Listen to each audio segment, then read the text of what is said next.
It really is a delight for me to be able to share with you today as we end our series entitled The Psalms, Meeting Jesus in the Midst of the Seasons of Our Lives. Today we're going to look at Psalm 126, which is really a profound song of revival. But before we begin, I'd like to speak a word over you, a word from Ezekiel the prophet that I hope will encourage you today and will really inspire you today. Ezekiel says, "Oh, come breath. Come, Spirit, come from the four winds and enter into those who were slain, those who feel decimated, undone, those whose lives are in chaos today." And you know what? The Spirit came, and the Spirit entered in, and they were revived, they were restored, they were set free, and they rose up like a vast army. May God encounter you in this holy moment. I don't want to share information with you today. I want to see Jesus transform you in these moments. Turn with me to Psalm 126, and we're going to be reading out of the Message version. Here it goes. It seemed like a dream, too good to be true when God returned Zion's exiles. Oh, we laughed, we sang. We couldn't believe our good fortune. We were the talk of the nations. God was wonderful to them. Oh, God was wonderful to us, and we are one happy people. And now the center, the heart of this song begins with the refrain, "And now, God, oh, do it again. Bring rains to our drought-stricken lives." So those who planted their crops in despair will shout yes at the harvest. And those who went off with heavy hearts will come home laughing with armloads of blessings. It was like playing a multi-million-dollar video game. A good friend of mine, an Air Canada pilot, and his co-pilot invited me to join them in their simulator practice runs. We entered this large, ominous building where there were several boxes on these very sophisticated hydraulic jacks. And we entered into one of those boxes, and it was like being right in the cockpit of an Air Canada aircraft. The two pilots buckled in, and I buckled in behind them. And then they showed me a screen. And on that screen were a series of buttons. And each button would simulate a disaster that would happen as the aircraft was flying. And these two pilots would have to bring things under control. Well, we took off and got to 39,000 feet. And you got to know, you're feeling everything. It's like you're really actually in an aircraft. And we got to 39,000 feet. I pushed the button that said, "Fire in engine one." Well, the cockpit exploded with all kinds of bells and whistles, and I watched as the two pilots worked feverishly to bring the aircraft under control. And before they could take a breath, I pushed fire in engine two, and it started all over again. And when they finally got the aircraft under control, I pushed a button that I wish I would never have pushed. It simply had one word: decompression. And it would simulate that the cabin had become decompressurized, and the aircraft would actually take you from 39,000 feet to under 10,000 feet in a matter of seconds. I got to tell you, it was a rough ride. And I was so terrified, even though it was a simulator, I remember screaming with a very loud, effeminate kind of scream. Well, we finally got everything stabilized. Both pilots were both sweating. They were just utterly exhausted trying to bring the aircraft under control. And I'll never forget as my friend turned and looked at me and said, "Do not push any more buttons." It was a wild ride. And the last 2 years of the pandemic for us has been a wild ride. And it's almost like we want to say, enough, no more, stop it now. Because for many of us, it's been literally exhausting. Exhausting emotionally, and dare I say, exhausting spiritually. As I've talked to several different people about this, they said things like, "I feel more insecure than I've ever felt before. In fact, I find I'm more emotionally exhausted and less productive." Some have said for the first time, "I'm actually considering early retirement." Others have said, I'm sensing an increase in tension and division in my family, my coworkers, and friends. There seems to be a growing deficit of gentleness." What an interesting thought. They did a recent survey in Canada and discovered that over the last 2 years, the empathy quotient in Canadians has actually plummeted to an all-time low. Fatigue, memory problems, sleep disturbances, shortness of breath, anxiety and depression, and a growing apathy and hopelessness are being experienced by so many people. In our churches, we're seeing many of them in decline. I remember somebody saying, I had no idea how overwhelmed and sad I would feel by accumulated losses. A good friend of mine summed it up simply in 3 words: a soul-sucking season. But I want to share with you a different direction today. A direction that says, could it be that the global pandemic has actually placed the church into a perfect posture to experience a fresh, transforming encounter with God? Maybe the desperation we feel is to lead us to, yes, an incredible encounter with the living Christ. I wrote this in my journal not too long ago, that a global shaking has begun, and the church will emerge stronger, but will look weaker for a time. And then these profound words: trust the promise, not the current picture. Behind the scenes, a tsunami of spiritual breakthrough is coming. Do not become weary. Do not become discouraged. The time is near. In 1904, Wales as a country was decimated. The spiritual condition was at an all-time low. Churches were empty. Crime was soaring. Marriages were crumbling. Depression was epidemic, and a growing depression had emerged. There was a young Bible college student by the name of Evan Roberts. He was in his first semester at Bible school, and he went to a series of evangelistic and revival meetings, and God encountered him in a profound way and revived and renewed his young heart. He went to his pastor and said, I believe I have a message for the congregation. Well, the pastor wasn't so sure about this new Bible college student, and so he said, listen, I can't let you preach on the Sunday morning service, but Monday night we have our youth group. Why don't you speak to the youth on Monday night? So Evan Roberts was there, and he was ready to speak, and it was actually at the end of the meeting, and the pastor simply said, Mr.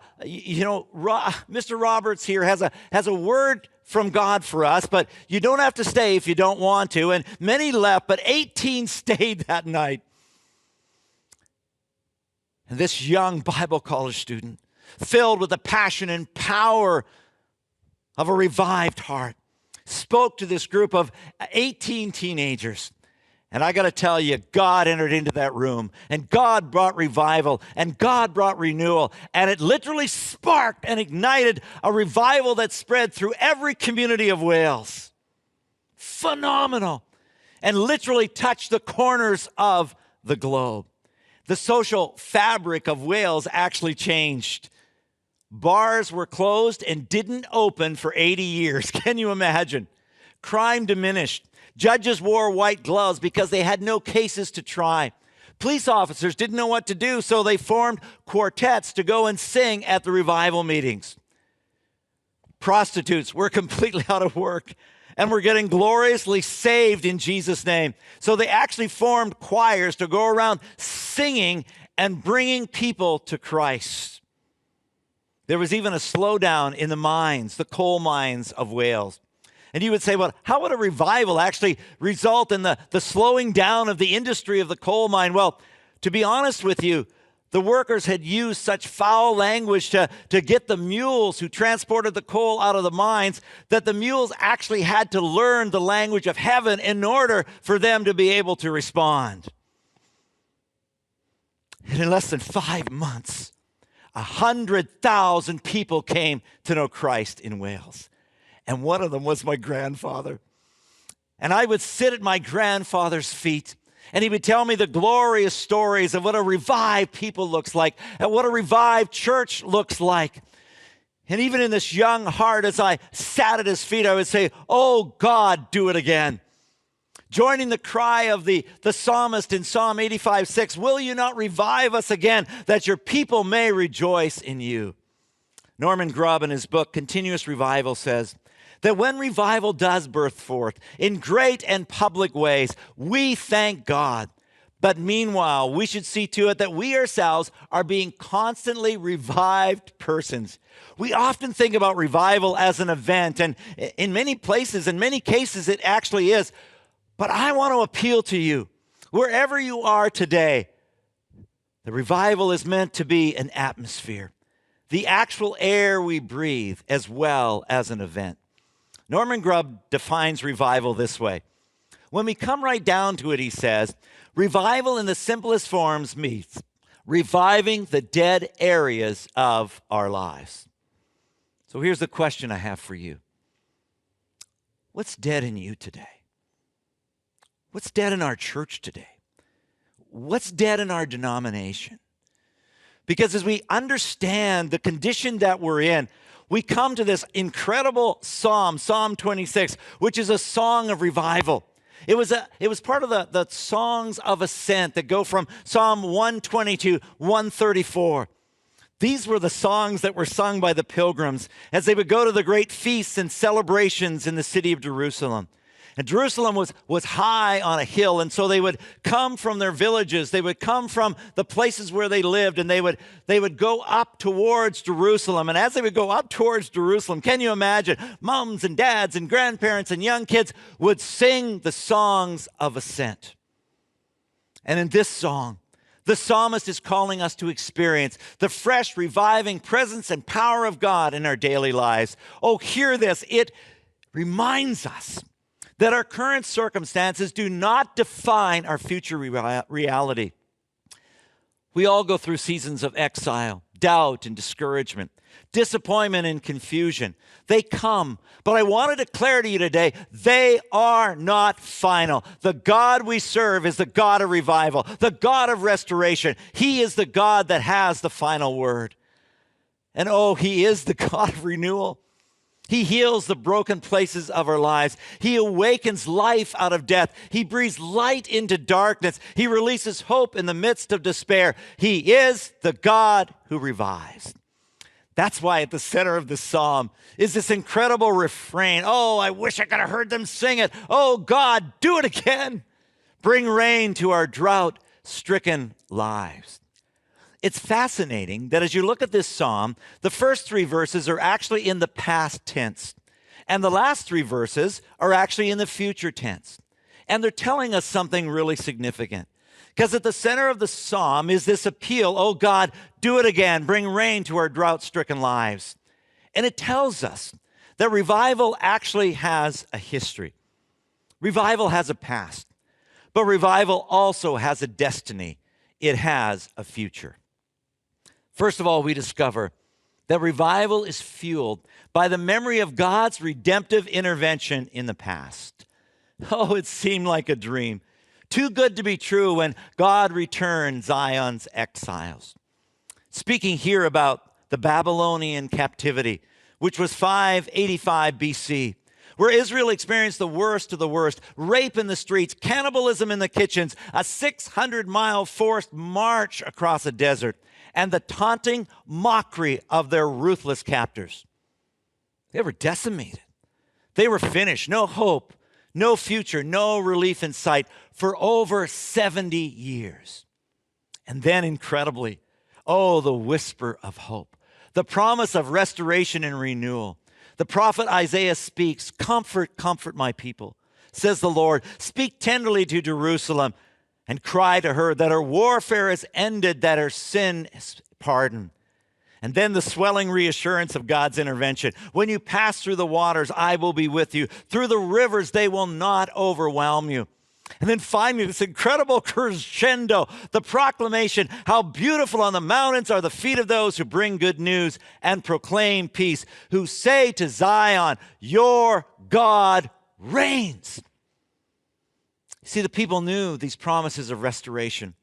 But when the actual moment of restoration came, they were awe-inspired. It seemed like a dream. God's deliverance, filled their mouths with laughter and their tongues with songs of joy.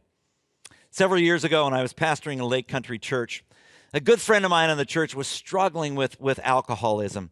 and decided to become part of an AA group. And he actually invited me to go with him. I'd never been before, but he said, I'm really nervous. Will you come with me? And so I went to several meetings with him, and I'll never forget the third meeting that I was at, where we were talking about turning our will and life over to the care and the protection of God.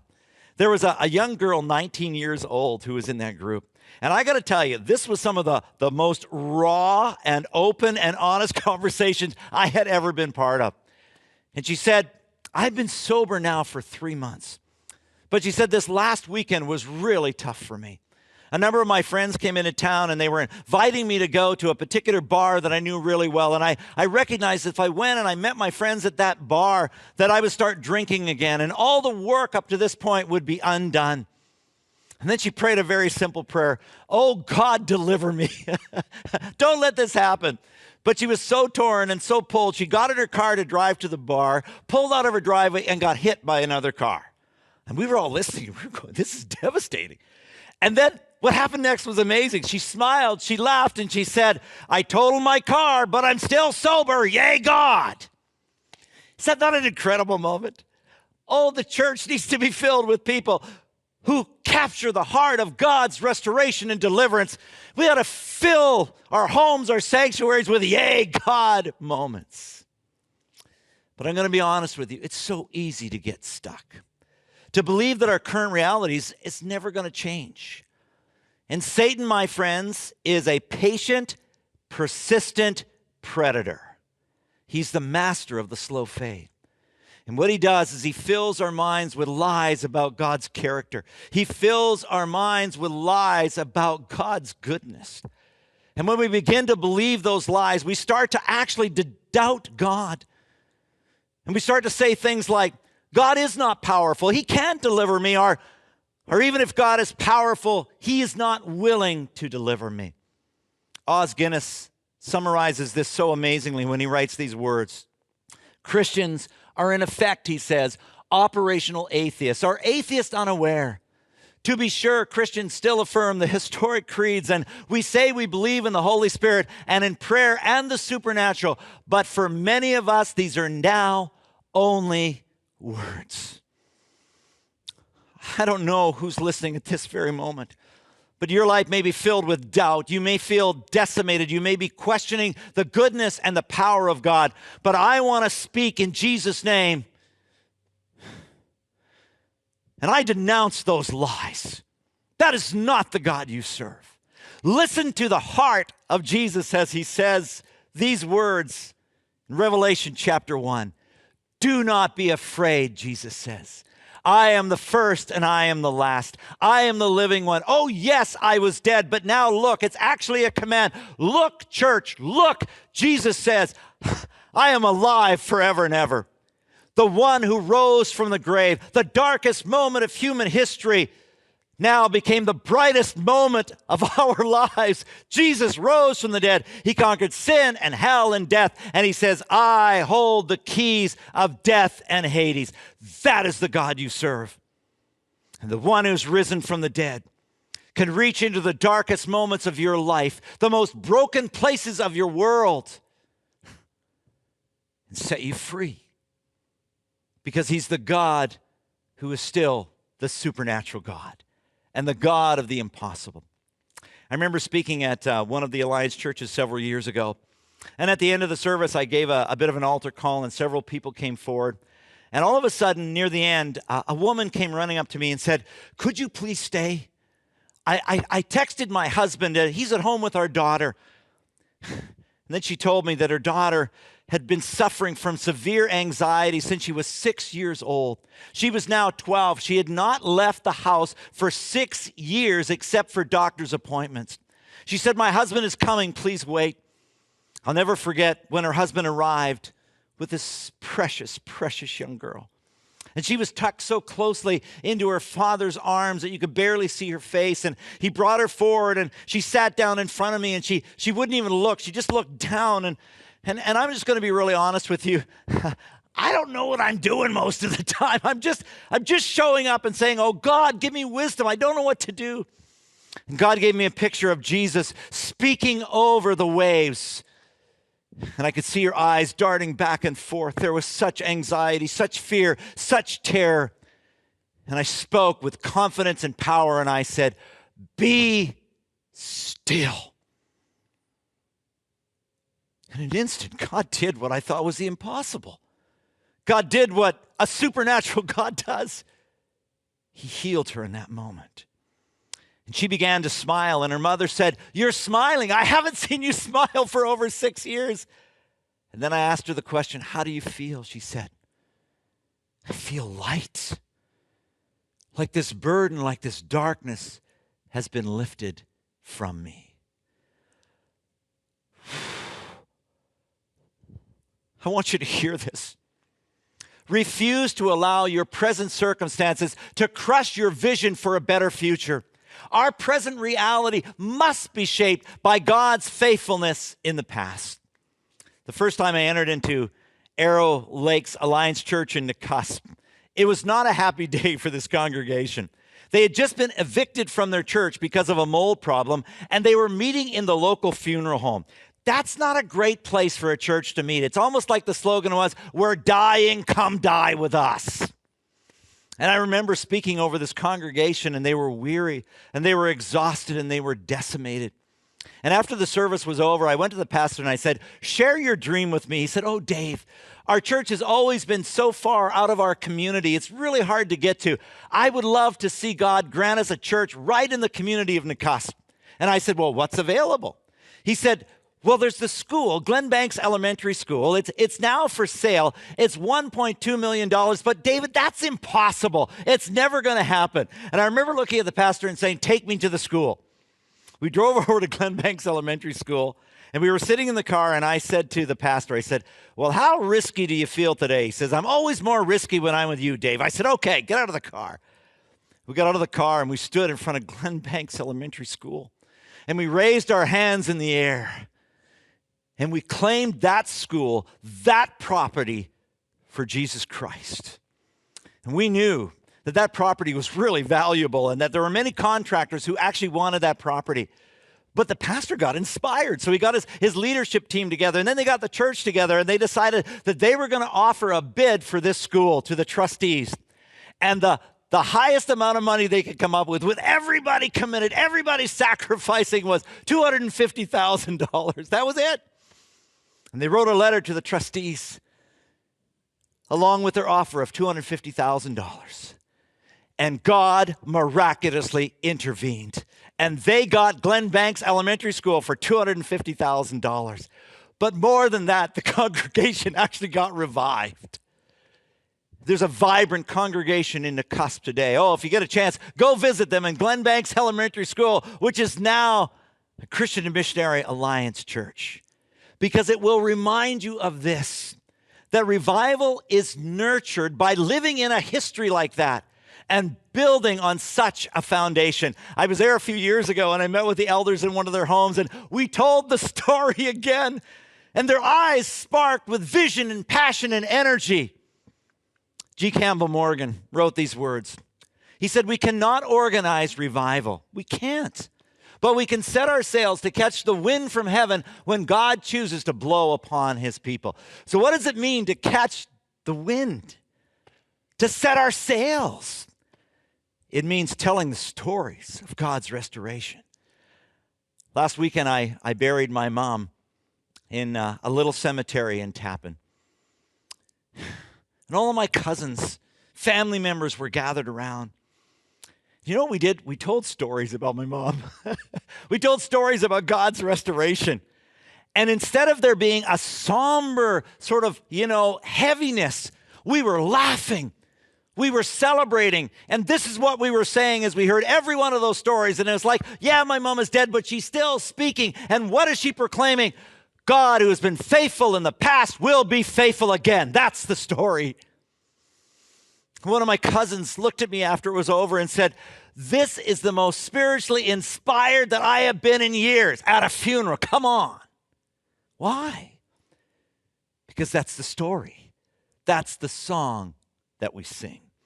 And what's fascinating as we sing the song of God's redemption, of God's restoration, it's like the nations start to pay attention. It's almost like people of Kamloops would say, what's happening at the Kamloops Alliance Church? There's some kind of unbelievable move of God in their presence. During the revival that broke out in Canada in 1971, in Saskatoon, it was amazing that the chief of police in Saskatoon issued a report to the daily paper declaring this. This is so cool. He said, I'm not a religious person, but I do know the difference between ordinary church work and revival. Isn't that great? And he said, revival has come to our city because we are having people coming to us confessing to crimes. The people of Saskatoon began to rise up, and this is what they said. We've never seen a God like this around here before. Something has happened in the best sense of the word. Oh, in your home, in this church, in this community, would the revival of Jesus encounter us afresh? That the nations, and the nations have come, we see them all over Kamloops and the surrounding areas, would rise up and say, God is on the move in that place. God is the God of restoration. God is the God of revival. See, revival is fueled by memories of God's intervention in the past. But revival is focused on God's unfailing promises for the future. Oh, the psalmist says, and now, God, do it again. Bring rains to our drought-stricken lives. And the idea of this do it again is do it again and again and again and again. It's this overwhelming sense. This is our song to sing. Oh God, do it again. Bring rain to our drought-stricken lives. Why do we need to repeat the song, the prayer, the hope? It's because we're really prone to spiritual drift, are we not? A good friend of mine, Rob Reamer, talks about the cycle of renewal, and this is what he says. He says, God desires that the normal experience for our lives be one of healthy spiritual vitality, expressed in passion, vision, and power. But we are so prone to spiritual drift, and if we're not vigilant, we can find ourselves in spiritual decline. He goes on to say, oh, our hearts become hard, and the spiritual fire begins to go out, and we seek unhealthy substitutes to fill the void, and the flow of God's Spirit slows to a trickle, and soon we find ourselves in bondage. Our passion for God is gone.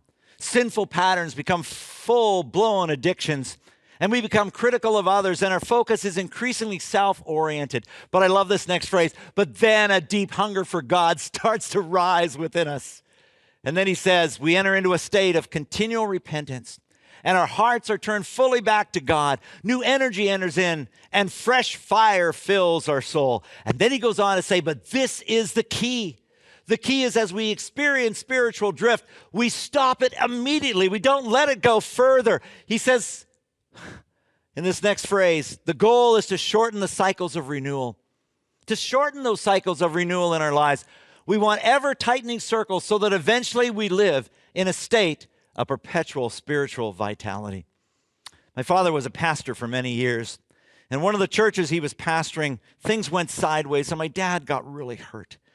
And he entered into spiritual decline, and very quickly he went to bondage. And I remember Dad just checked out, stopped coming to church. Mom would take us faithfully to the local church every Sunday, and Dad would be there watching TV. And I can remember as we would exit to go to church on Sunday morning, Dad was almost like growling. He was just under such conviction, under such a weight of heaviness, caught in this bondage. And then the Canadian revival broke out, which I shared with you a little earlier. And it actually spread right here to the Okanagan, the North Okanagan, the Thompson-Nicola, all through this valley. And we were living in Kelowna at the time, and somebody came to my dad and said, Bill, you got to go hear these revivalists. They were called the Soterra Twins. He said, they're in the Vernon Alliance Church. You got to go check it out. My dad, I didn't want to go, but I think he was just embarrassed, didn't know how to say no. So he said, okay, I'll go. He loaded us up, and we drove to Vernon Alliance Church just down the road. And I'll never forget, as a 10-year-old boy, watching my father at the end of that service go forward to rededicate his life to God. And I watched my dad's face literally change from a drought-stricken, shriveled, under bondage man to a man who all of a sudden was filled with life again, filled with joy again, filled with passion. I remember the drive back from Vernon to Kelowna, and Dad was sobbing the whole way saying, "Oh, I've missed you, Lord. I've missed you, Lord." And my sister and I were in the back seat going, "Don't let him drive off the road. He's really crying a lot." Dad went on to plant 2 churches for the Christian Missionary Alliance before God took him home in the midst of a prayer meeting. He's my hero, but he's also a reminder to me that, oh God, you are the one who brings revival. And you are the God of breakthrough. In fact, 2 pictures really actually emerge in this psalm, and they're incredible pictures. The first picture is that revival is about living in the anticipation of divine breakthrough. This idea of bringing rain to our drought-stricken lives, it was like just south of Israel, there is the Negev desert, which for most of the year is dry and desolate. And there are little cracks that begin to appear all over the desert floor. But then in an instant, the rains can come. And the rains begin to fill those cracks, and water courses begin to fill the desert. And all of a sudden, that place that is barren, that place that is dry, that place that is so desolate springs to life. With all that was lying underneath that crust, it now springs to life, and the desert becomes a beautiful, beautiful place. That's what happened to my father. And that's why we need to live in the midst of this sense of God's breakthrough. Oh, I would love us to be able to come to church or be able to enter into our homes or wherever we are, to come with a radical sense of anticipation. Tozer says it this way: we need to declare war on the mood of non-expectation. What if we showed up in our quiet time? What if we showed up in our prayer time? What if we just came with raw, reckless abandon and said, "Oh God, today, do it again." Come on, do it again. Bring rain to our drought-stricken lives. The second image is even more piercing. It's a revival is about sowing faithfully in seasons where there's no tangible return, with the hope that one day a harvest will come. Listen to the psalmist. So those who plant their crops in despair will shout yes at the harvest. So those who went off with heavy hearts will come home laughing with armloads of blessing. Now, in our Western mindset, we think of the idea of sowing crops in despair. It actually doesn't make sense to us. But here's what you need to understand in the ancient Middle East: that the rainy season was from May to August. And that was when you planted. And that's when the increase came. And starting in September, you had a bountiful of food, but as you move further and further, because the next 8 months were going to be absolutely barren, you could not grow, you could not plant, nothing would be produced. And so as you got closer and closer to April, families started to starve. And you can imagine a farmer who's kept this secret bag of seeds stashed away because he knows that if he doesn't have seed to plant, there'll be no harvest in the future. But he also hears the cries of his wife and the cries of his children as they're literally starving to death. And now in the beginning of May, he takes that bag and he goes to a field that is still barren, that is still dry, that is still dusty. And he begins to scatter seeds. And as he scatters the seeds, he's weeping because he knows the cries of his family. These seeds could go and feed them, but if he feeds them now, there'll be no harvest in the future. Why does he do that? Because he believes in the harvest. And I may be speaking to individuals right now who would say, "Oh, David, you have no idea how hard the ground is right now. You have no idea of the chaos that's going on in my family, in my workplace, in our financial world. And I just want to give up." You talk about revival, Dave? It seems so remote to me, seems so inaccessible. And yet I want to share this with you. That friends, we need to keep sowing, even if we sow through tears. My youngest daughter, Emily, was 13 when she started to self-harm. We had no idea that there was an incident when she was really young where she was damaged really badly. And all the shame and self-loathing was overwhelming her. And we didn't know what to do as parents. We honestly didn't. We got her all the help we possibly could, but she kept on making more and more decisions. It spiraled her into a very dark place with very dark friends. And we had no idea how bad it was. But she wouldn't come home. And I remember being a dad who would lie awake till 3 a.m, waiting for the call to come, most likely from the police, saying my daughter is dead. And people would say, Dave, how are you doing? And I'd say, well, I love what I'm called to do, but my dad's heart is sad. It's broken. And I started to give up. I started to say, well, it's never going to change. I started to believe that lie from the persistent predator. And then God confronted me one day and he said, okay, David, you got 3 choices. You can either whine about this, or you can be a wimp, you can disengage, or you can be a warrior. I said, oh God, I want to be a warrior for my daughter, but I'm not sure I know how to do that. And God gave me a very clear picture. He said, I want you to take your pillow, and I want you to go every night, and I want you to sleep outside your daughter's closed bedroom door. And most of the time, Emily was not even there. And he said, I want you to pray. So I started to do that. I'd take my pillow at night and I'd lie down on the threshold of her door and I'd pray, oh God, and I prayed with tears. I would soak the pillow with tears. Oh God, bring her home.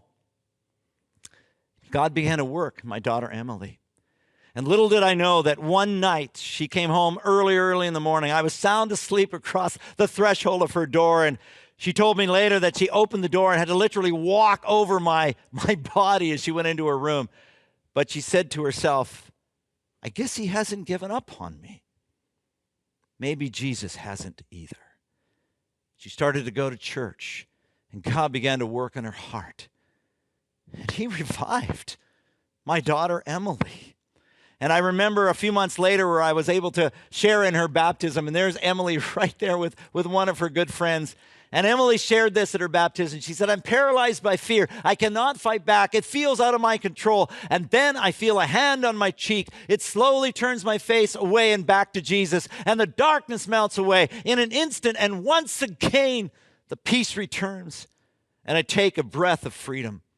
You can't see it here, but just moments before then, my hands were in the air and I was going, yes! That's what you do when the harvest comes. That's what you do when God intervenes with revival. I know some of you aren't there yet. You're just still praying. And some of you have given up. Please don't be a whiner and please don't be a wimp. We need warriors. We need warriors who will fight for our kids, who will fight for the brokenness that they see around the communities in which they live. And I don't know what the harvest looks like. That really is up to God. But I do know that the promise of the harvest is there. Eugene Peterson said these incredible words. All suffering, all pain, all emptiness, all disappointment is seed. Wow, what a powerful thought. Sow it in God, and he will in the end bring a harvest of joy from it. So as I conclude, what is the first step? How do we sing a song of revival? How do we engage? It begins with one word, surrender. For those of us who know Jesus Christ, the ultimate revivalist Jesus actually dwells within us. Come on, is that not radical? Is that not incredible to you? A few years ago, I was able to enjoy one of the dreams that I had, one of the things on my bucket list, and that really was to jump out of a plane at 10,000 feet, of course with a parachute, but I really wanted to do this. So Agnes made sure my insurance was paid up, and then she said, okay, go ahead. And I went for the training, which was about 45 minutes of training, and they paired me up with my tandem jumper. His name was Nick from South Africa. I got to tell you, Nick was more animated than I was, and he was pretty excited about skydiving. He jumped about 6,500 times out of a plane, and it was always like his first. And as we were traveling with 5 other couples and getting to 10,000 feet, we were going to jump out of the plane, I had this incredible theological epiphany. And I remember saying to Nick, I said these exact words, when we jump out of this plane, because I am linked to you, all your experience, wisdom, strength, and expertise actually become mine. And he laughed hysterically and he said, Mr. Hearn, and all your liabilities become mine.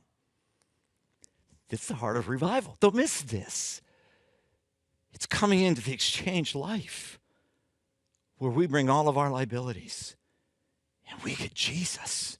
Talk about encountering Jesus in the midst of the seasons of our life. Oh, sing this song. Louis Giglio had it right when he said, revival isn't Jesus and me. Revival is Jesus in me. Come on, that's radical. It's powerful. As we edged closer to jumping out of the plane, Nick could tell I was getting really nervous. Oh man, my anxiety level was peaking. And I'll never forget as we're ready to jump out of the plane, and Nick leans to me and yells as loud as he can, "Rest your head on my shoulder." I had known Nick for 45 minutes, and I surrendered everything to him in that moment. Do you hear the voice of Jesus in this psalm? Do it again. Bring drought to our drought-stricken lives, or bring rain to our drought-stricken lives. Do you hear his voice as he speaks to you right in this moment? Rest your head on my shoulders. That's the place revival begins.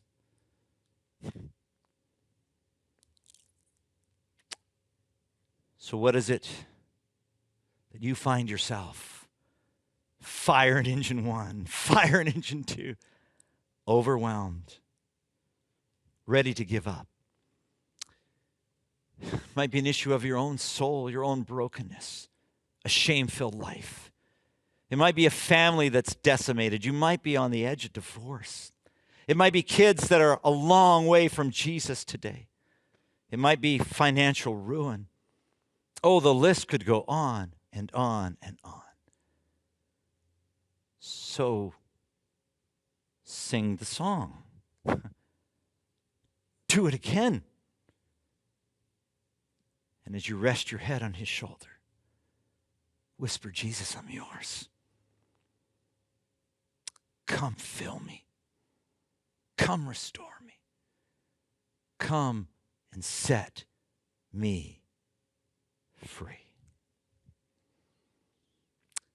We're going to enter into a time of communion right now where we get like a really vivid picture of the incredible love of God for us. Paul spoke these words. He said, on the very night that Jesus was betrayed, he took bread and he broke it. And he gave it to his disciples and he said, "Take it and eat it and do this in remembrance of me." This is life. This is revival. This is my heart for you. And then later, after supper, he took the cup. And when he'd given thanks, he said, "This cup represents a new covenant in my blood.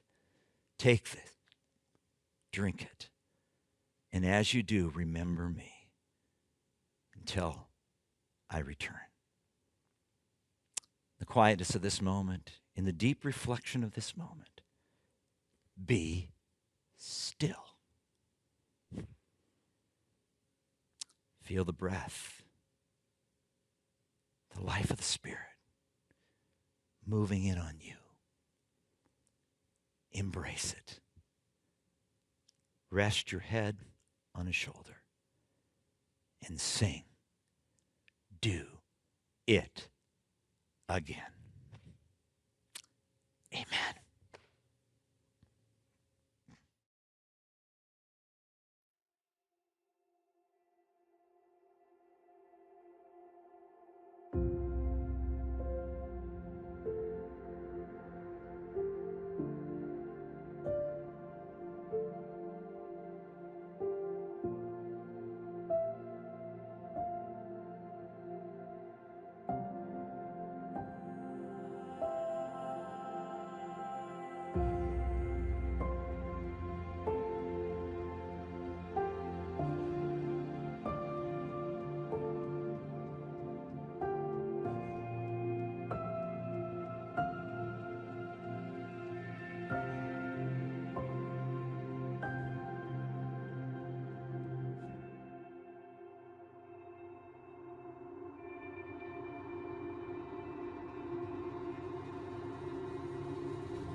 Wasn't that amazing?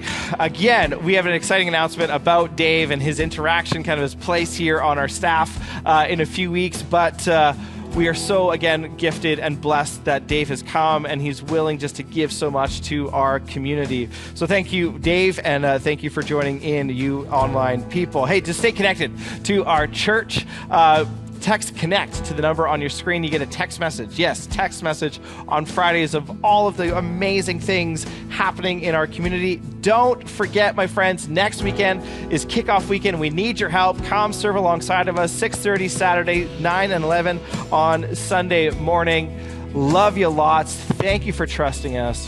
We'll see you next time. Bye-bye.